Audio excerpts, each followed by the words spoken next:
आइ बिमागुरु श्री श्री रुफामणि देबी नार्जारि फोसावलांनाय रुफामणि बाथौ धोरोमनि भक्त हिसाबै देग्लाय नैबे फानबारि दालाइसा रुफामणि बाथौ आश्रमनि सिङाव 43थि मागि पुर्णिमा फोरबोजों लोगोसे जोंनि रुफामणि बाथौ धोरोमनि बोसोरिखिया बोसोरारि मोनसे गेवलां मेलखौ लाफानानै जोङो खुंनाय जादों आरो बोसोरे बोसोरे दिनैसिम 43 बोसोरसिमाव जों मागि पुर्णिमा फोरबोखौ बिमागुरुनि रुफामणि बाथौ धोरोमा जोनोम जाजेननायनिफ्राय खुंबोगासिनो दं आरो बिनि माहायत्वआनो जाहैबाय जोङो बे बिश्व ब्रह्माण्डआव जत जिब सृष्टि दङ बे जिब सृष्टिखौ लानानै जोङो मानसि आखारै जोनोम जानायाव मानसि सासेया जोनोम जानो थाखाय बिमानि उदै सिङाव दिनैनि दिनाव जोङो 9 दान 9 सान बिमानि गोरबोआव थानानै जोनोम जायो होननानै बुङो नाथाय गोदो सैथो जुगनि माखासे धोरोमनि माखासे धोरोम बिजाबफोराव जोङो बिजिरनानै मोनो गोदो गोदाय 10 सान आरो 10 दान आरो 10 सान बिनि उनावसो सासे मानसिया बिमानि उदैनिफ्राय सारि जायोमोननो आरो बेखौ लानानैनो बैसाग दाननिफ्राय लानानै माग दानसिमाव गासै 10 दान जाफैयो आरो बेवहाय बैसोमुथि बिमानि बिखायावबो जोङो बे बिश्व ब्रह्माण्डनि सृष्टिनि माहायत्वखौ लानानै गासै 10 दान आरो 10 साननि गेजेराव जिब सृष्टि जानायनि मोनसे तत्त्वखौ लानानै बे मागि पुर्णिमा माने दानसेयाव मा अबस्थायाव थायो दाननैयाव मा अबस्थायाव थायो दानथामाव मा अबस्थायाव थायो बेबायदि मोनसे धोरोमनि माखासे बोसोन बिजाबफोराव दङ बेनिफ्राय 10 दान आरो 10 साननि उनाव पुर्नांग सासे मानसि हिसाबै महर मोननानै बिमानि गोरबोनिफ्राय जोनोम जायो माने पुर्ण रुपै बियो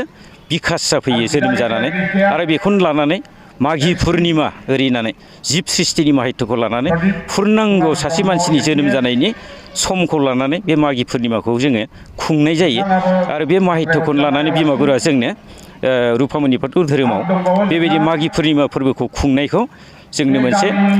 जोबोद गोनांथार सुबुंनि जिउआव ओरैनानै जोंनो फोरमायलांदों बेखौ जोङो गोलाव बाथ्रा दङ नाथाय जोङो दान्दिसे समनि गेजेराव बुंजोबनायाव बेखिनि सुंद'जोंनो जोङो बेखौ बुजिनानै लाजायो बेखिनिया मागि माहायत्वआ जोङो बोसोरे बोसोरे जेखौ जोङो मागि पुर्णिमा हिसाबै रुफामणि बाथौ धोरोमा खुङो बे खुंनायाव जोंहा गोबां माखासे जोंनि गेजेराव मोनसे जांख्रिखांनाय फैदों बोसोरे बोसोरे जोंनि खुंनायनि गेजेराव जोङो गोबां हाबाफारि लानानै खुंनायनि गेजेरजों लोगोसे बे बिश्व ब्रह्माण्डआव जिब सृष्टिनि गेजेराव जिहेतु पुर्नांग जानायनि दिन बेवहाय जाहाथे बे मुलुग संसाराव बिश्व होननानै जों जेखौ मुलुगमा होननानै जों जेखौ बुङो बेवहाय सान्थि जाथों होननानै बेवहाय गासैबो जिउ जिबिफोरनि मानसिल' नङा मुलुगाव जथ' दङ बयनिबो मोनसे सान्थिनि थाखाय सान्थि मोनसे परिबेसखौ जोङो जांख्रिखांहोनो थाखाय बिश्व यज्ञ ओरैनानै बिश्व सान्थिनि थाखाय जोङो मोनसे यज्ञखौ खुंफानाय जायो बे मोनसे जोबोद माहायत्व गोनां यज्ञ बियो आरो बे यज्ञनि फिथाइखौ जोङो मोन्दों होननानै जों फोथायो मानो होननानै बुङोब्ला दिनैनि दिनाव दिनैनिफ्राय 43 बोसोरनि सिगाङाव रुफामणि बाथौ धोरोमा जेला जोनोम जादोंमोन बै समनि जोंनि बर' हारिनि परिबेसखौ नायोब्ला आरो जोंनि हादोरनि मानसिफोरनि हाल सालखौ नायोब्ला जोङो जोबोद गोग्लैसोनानै दंमोन जों गुबुनखौ नांला बर' हारि हिसाबै जोङो धोरोम बिथिङावनो होन समाज बिथिङावनो होन शिक्षा दिक्षायावनो होन जोंनि रांखान्थि अबस्थायानो होन जोंनि मावनाय दांनाय साननाय हनाय हाल सालानो होन बर' हारिया गोग्लैसोनानै दंमोन नाथाय जोङो बिमागुरुनि बे बोसोनजों जोङो जांख्रिखांनायनि मोनसे धोरोमनि लामाजों आगान सुरबोनाय लोगो लोगो जोङो गुबुन गुबुन धोरोमाव थायोब्लाबो इनडाइरेक्टै बर' हारिया गुबुन गुबुन धोरोमाव जोङो